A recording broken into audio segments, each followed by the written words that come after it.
Hello Foliage Family, my name is Romani, the mother of leaky boys, and today we're going to go through my unique hanging plant collection.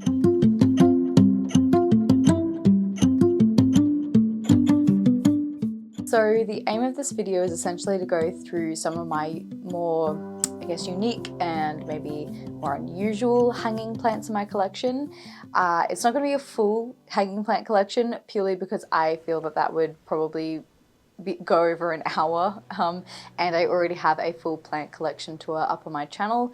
So this is mainly just to show off some of the plants that I've had quite a few questions about, how to care for, what their names are over on my Instagram. So I thought this would be a great resource for anyone who's curious about some of my more popular hanging plants and some of my more like weird, unique and questionable, what even is that plant kind of hanging plants.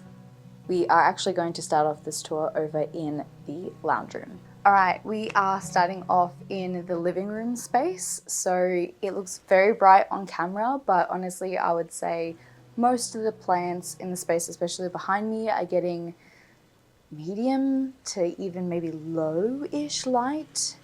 It just looks quite bright on camera. To my left are where the main windows are. It is where the sun rises, so it is a east window. East, kind of north. There's two windows over to my left side. Just pan you around so you can see. So that's the door, and then that is the other window. And you can see there's normally a hanging plant there, but it's beside me right now. So that's kind of what the light is like, and you can see that the camera's correcting the light over here, so it isn't actually normally quite that bright. I'll start off with the plants that are actually over by the east window and getting the most light out of all the plants here. And the one that sits right there in the middle that was missing from the shot is actually this one here. It's my Hoya Bella out of Variegated. So I'll take you closely so you can have a little look at the leaves. This one is a super prolific bloomer. I'm actually really sad it's not currently blooming, and that's purely because it's in winter. As soon as we get into spring, it is going to go crazy with blooms again. But I absolutely love it. It grows really, really quickly.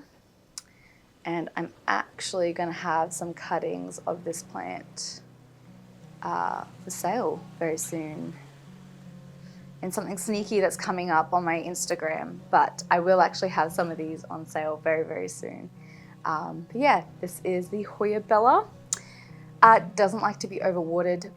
Do avoid overwatering it. Let it completely dry out in between waterings. Make sure it's in like a fairly chunky soil, and it loves bright light. Absolutely loves bright light. The next one I want to show you is my Philodendron Rio. It's got like a beautiful creamy white variegation on the center of the leaves. The more light you give it, it actually gets this slight pinkish tinge on the new leaves, which I find is like so stunning, especially when it's catching the light. But this plant definitely could go in a lower light area and it'll be fine. You might get slightly less variegation, but I've definitely grown this in what I would consider to be low light, which means not a lot of shadows. There's light, but you don't see a lot of shadows on the wall behind it. It grew perfectly fine while it was there. It just was growing really, really slowly, and I've recently moved it by the window hanging, and it has sort of exploded in growth since then. So it's definitely a faster grower the more light that you can provide for it. This little one brings me so much joy. So this is a Dischidia Million Hearts Variegata, and I just love the way this one like falls and the way it cascades. I don't know if it has any flowers. Oh, there you go. You're not going to really be able to see them very well. If I hop out of frame, maybe you will be able to. I don't know if you can see that little white flower there. The blooms are these like beautiful little dainty white flowers. And in fact, it was actually someone showing me a photo of this plant flowering that made me buy it, because I thought the little blooms on it were just so beautiful. And again, even though it's winter, this one is actually, it's got a few. It doesn't have many, but when you get a full stem of those blooms, those little white flowers that pop up, it's magical. It feels like a fairy plant to me. I think that's what it is. It feels like a magical fairy plant that should be like saved for like mystical gardens. But I love it. I think it's better when you have a less full plant rather than a very full plant. I've got a full version of this in my plant room, and honestly, I think I prefer this more to that one just for the way that it looks.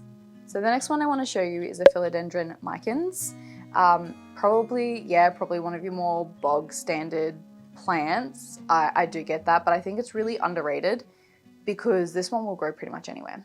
The one that's behind me here, this one's really far from the light. Remember, this is all the way in the corner over here, and the next window is all the way over there. So considering all of that, I would say it is getting anywhere from medium, probably more medium light, medium low sometimes, especially when the sun gets a lot higher in the sky. It's going to get a lot less light as we move out of winter, ironically. But this one here, it looks a little bit more scraggly, yes, and a little smaller, yes. It lives in my bathroom. My toilet, like the bathroom toilet, gets like basically no light. I would say the only reason I put this plant in there is because I didn't mind if it died, and it still survived. So that is telling you that it is a pretty sturdy, hardy plant. The more bright light you give it, I do find it becomes more of like a lighter green color, whether the lower light you give it, the darker the foliage. This one looks a little bit washed out at the moment purely because I haven't watered it. I also very rarely water my micans. They do not like to be waterlogged. They don't like to be sitting in water. I find I lose a lot of leaves to yellowing. So I err on the side of underwatering rather than overwatering, and that seems to keep them happiest in general. But they're both just in like a general chunky soil with a fair bit of drainage. And they both have something that keeps them from sitting fully to the flush with the bottom of the pot. This one has like little ridges on the inside of the pot that keeps it from sitting in the water. And in that pot up there, there's just a little plastic container that keeps it off the bottom of the pot. And again, that's simply because I don't often like to like pick up the plants and like water them elsewhere and then put them back in the pot. I water them in their spots, so to ensure that they're not ever sitting in the water. They have like a little bit of like a riser or something that like keeps it from sitting directly in the bottom of the cache pot when it's a plant that I'm a bit worried about it getting upset if it has wet feet. But yes, very underrated. Can go in bright light, can go in low light, can go in essentially no light. Don't give it no light. Don't do that. Plants need light, but it can go in pretty low light. So good plant. The last one I want to show you in the space is a watermelon pilonia. I don't know if that's actually how you say it, but it is a beautiful dark leaf plant, especially if you're thinking of some like Halloween plants. I think this one would work really well with you. It does get, I think, lower light than this one here just because the angle it's sitting right beside the window but back from it. So again, probably a lower light, but it is thriving, super happy. And just look at that foliage. Again, this one does not like sitting in the water, so it has a little bit of a plastic container keeping it from sitting in the bottom. Yeah, that's the last one. Let's move on. Right, we are back in my plant room now. So as you can see, this is quite a bright space as well. hence why it's the plant room.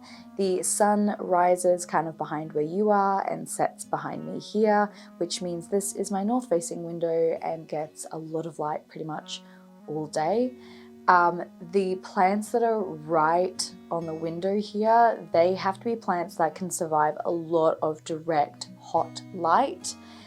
This is the most humid room in my house, the sunniest room, and the hottest room as well. So we're looking at, on average, around 50% humidity. Sometimes, of course, it gets a lot higher. Sometimes it can drop to, 30, but on average, we're around 50 to 60% humidity.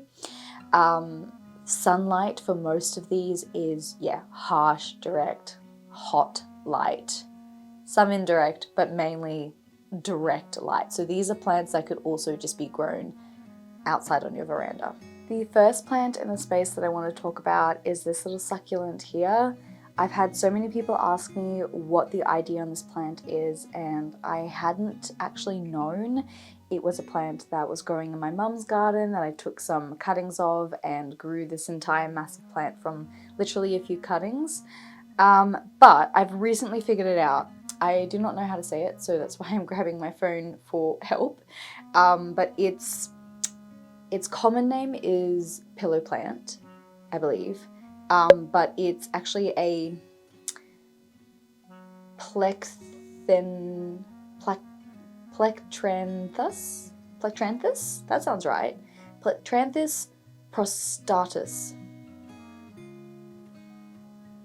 Plectranthus prostatus. It does sound like a Harry Potter magical wizard spell, but that's what it is. So if you're having a need for something cute, diddy, and trailing, and just loves sun and grows like crazy, get yourself a Patronus spell plant. This one here hangs over my chair in the plant room. It's another jungle cactus. It's called a curly Sue, obviously because of its beautiful curly stems, leaves, whatever you call them. But yeah, another jungle cactus called the curly Sue.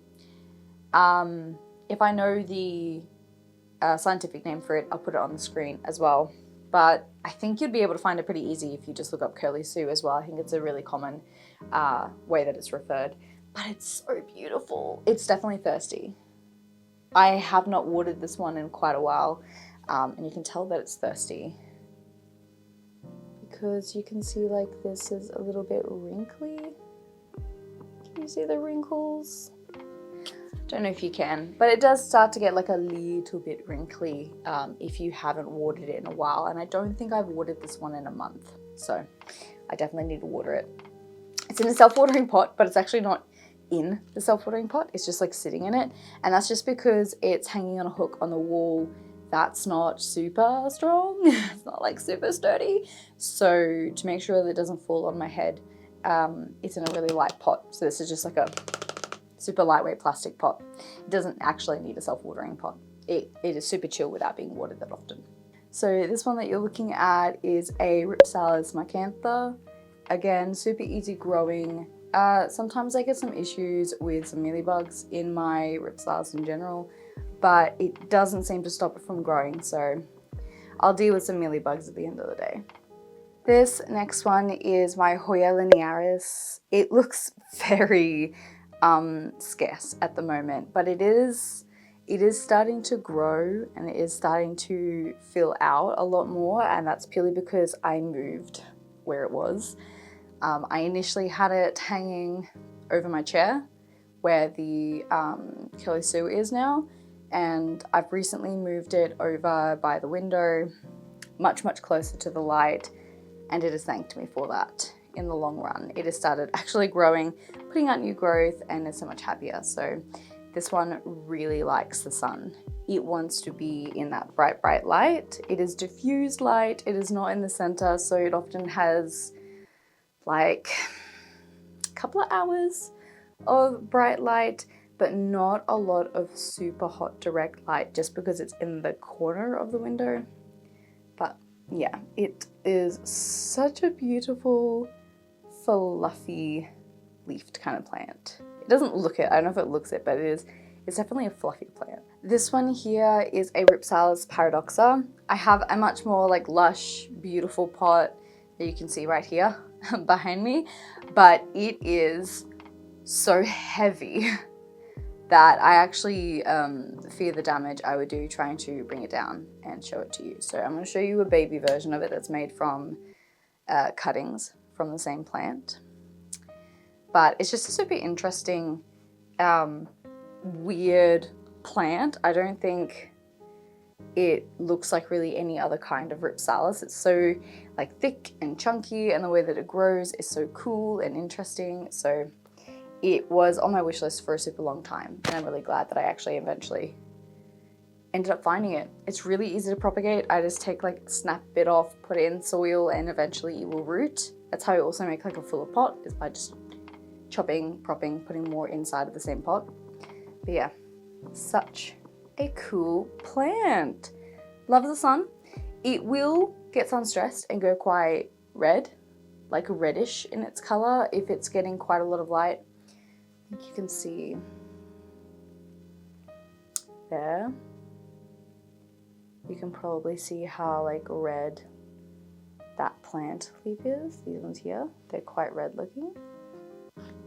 So they do get like a fair bit of sun stressing on them, and I actually prefer them with less sun stressing, so you could pull them further away from the window and take them further away from the light, and they would look more just like plain green. And yeah, they'll be fine in medium light, indirect light. They might not grow as fast, but they'll definitely still live and be happy. All right, we are in the final space now, and I think this is the room that gets the most questions and people asking for the most plant IDs in general for my hanging plants or my trailing plants in this area. First one, obviously, is my massive Boston fern. It is a variegated Boston fern. I believe a tiger fern is another way that you could look up for it. But it is a very massive plant. I bought it when it was quite small, and it has grown probably over the space of 6 months to look this big. So pretty impressive growth. I think the trick was when I put it into a self-watering pot. Again, I can't bring some of these plants down just because of their size, so I will have to take the camera, and hopefully I'm showing you some closer up shots of it at the moment. But definitely the self-watering pot was a big game changer for this plant. It does not like to dry out, and if it does dry out, it gets a lot of crispy leaves. So having a self-watering pot just means I have to worry a little bit less about this plant at the end of the day. This plant sits directly below the Boston fern and is caught a lot in my videos. It is a Dischidia. I think a lot of people are Hoya lovers, and I don't think they have looked that much into Dischidia, but I am a big fan of Dischidia, and in fact I think most of the plants that people want IDs for in my collection are Dischidia. So this one here is a string of nickels. I'll put the scientific name on the screen as well, but it is a very, very long plant at the moment. Loves light. It does get a couple of hours of direct light from the window off to the side here. Again, this one is the same window as the plant room, as in it's like on the same side and gets the same light. But yeah, generally super easy going plant. Has like beautiful pixie round foliage. I definitely have a thing for like round foliage in general. And speaking of round foliage, this one here is my Peperomia Hope. I think this one can be difficult.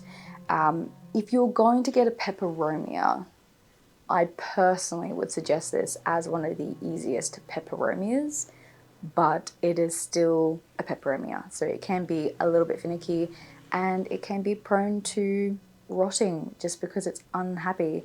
Definitely would not suggest putting this one in low light. This is bright in direct light within this room. It's not getting any direct light like the Dischidia is, but it is still getting bright light quite often throughout the day, and it would be a little bit more unhappy if it wasn't getting that bright light.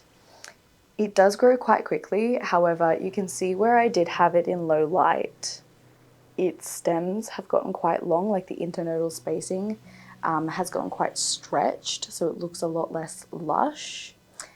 I don't mind that look, but it might look like it's growing very quickly, where it's actually just stretching because it is searching for the light.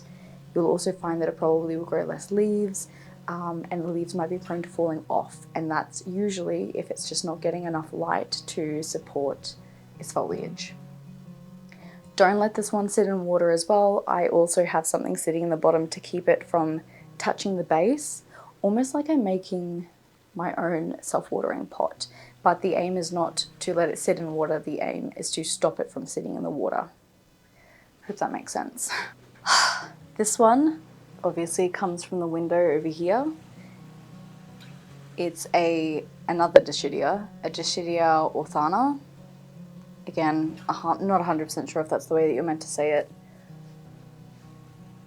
but it has, honestly, the most stunning variegation. It's obviously an Oiantha variegata, but when it gets a lot of light, I hope you can see, ooh, it gets this like beautiful pinkish variegation on the leaves that I just absolutely love. I'm hoping you're able to see that. But it gets like, yeah, you get this beautiful pink, like blushing on the white of the leaves. I don't know if I got just a really great variegated version of it, but it tends to throw off stems of full white. And unlike a lot of plants, when you get white variegation or full white leaves, the leaves tend to fall off. For this particular one, it holds on to its fully white leaves for kind of forever, like kind of as long as the rest of the leaves on the plant. It doesn't seem to mind the fact that it's fully white. I think so long as there are other stems on the plant that have green, it doesn't seem to mind. Very prolific grower, grows super long. It does sometimes try to attach itself to the wall and try and grow up the wall, but for the most part, super easygoing. Sometimes it gets spider mites, but it doesn't seem to like stop it from growing. Oh, that is so heavy. I cannot explain to you how heavy this plant is, and it's because it's in a like ceramic pot as well, but it is like, it's a full arm workout. I feel like I'm starting to sweat trying to hold this plant up. This one is dropping blooms absolutely everywhere. This one blooms in like late winter, early spring in my experience. I don't know if that's the same everywhere else, but it is honestly a plant that I feel like I should move outside when it blooms, because it blooms so much that my floor gets covered in the dead like little flowers all over the floor. And like if I shake this, I don't know if you can hear how many leaves, flowers just dropped to the floor. But this one is a Dischidia watermelon. It's called that, I think you can probably tell because of the pink sun stressing and the green that it usually is, kind of looks like a watermelon. So I went for a hunt for this plant because I saw someone have this single strand of it that had like this beautiful pinky sun stressor on the outside and green on the inside, and it looked like watermelon, right? So it is sitting in the window, and the side that is closest to the window has this like pinky sun stressing. This side that's away from the window, like towards the darkness, has this green sun stressing on it, or lack of sun stressing on it. This one definitely can deal with lower light. I have this one in probably medium light downstairs, and it grows completely fine. It's really, really versatile, honestly. It can grow in lower light, it can grow in higher light, it can grow in really direct light. it just will change the amount of sun stressing that you get on the plant in general.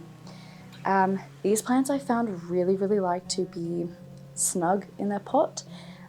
They don't like to be up-potted too quickly in my experience. They tend to go downhill if I up-pot them too quickly. They like to really fill out in their pot.